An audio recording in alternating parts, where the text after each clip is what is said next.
आर्यावर्त राज्य के मध्य एक प्राचीन सिंहासन था जिसे लोग अभिशप्त सिंहासन कहते थे।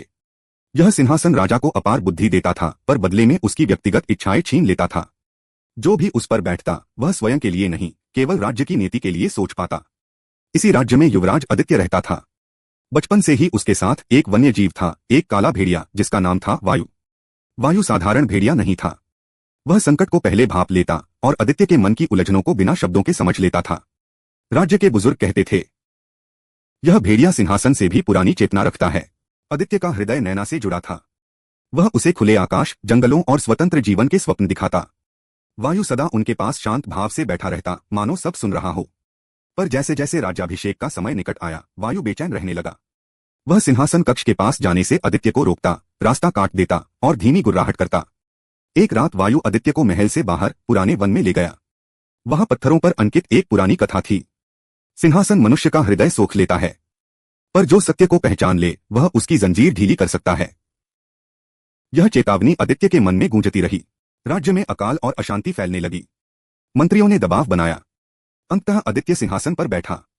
जैसे ही वह बैठा, उसके भीतर कुछ शांत हो गया। प्रेम, डर, इच्छा सब धुंधले पड़ गए। वह अब राजा था, पर मनुष्य कम। पर एक बात बदली नहीं। वायु अब भी उसकी आंखों में देखकर सिर झुका देता, मानो उसे याद दिला रहा हो कि वह केवल राजा नहीं, एक जीवित हृदय भी है। राजा के निर्णय कठोर थे, पर सही।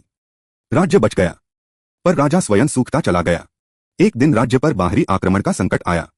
मंत्री युद्ध चाहते थे, पर वायु ने असामान्य व्यवहार किया। वह लगातार जंगल की ओर दौड़ता रहा। आदित्य ने पहली बार सिंहासन के आदेश को अनसुना किया और वायु का अनुसरण किया। जंगल में उसे पता चला कि आक्रमण केवल भ्रम था, असली संकट भीतर से था। राज्य के ही कुछ लोग विद्रोह की योजना बना रहे थे।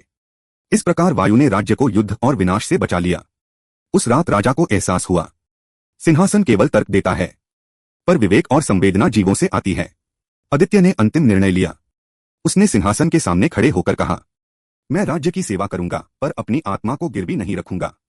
वायु उसके पास बैठ गया, शांत, अडिग। कहते हैं उसी क्षण सिंहासन की ठंडक कम हो गई। उसका अभिशाप पूरी तरह टूटा नहीं, पर कमजोर पड़ गया। आदित्य राजा बना रहा, पर अब वह कभी कभी सिंहासन से उठकर जंगल जाता, लोगों से सीधे मिलता और वायु के साथ मौन में सोचता। नैना राज्य से दूर रही, पर आदित्य ने पहली बार स्वतंत्र निर्णय लिया। प्रेम को कैद नहीं किया और राज्य को बोझ नहीं बनने दिया। और आर्यावर्त ने सीखा, सच्चा शासक वही है जो सिंहासन के साथ खड़ा हो, पर उसके नीचे न दबे। और कभी कभी राज्य की सबसे बड़ी शक्ति एक निःशब्द जानवर होता है।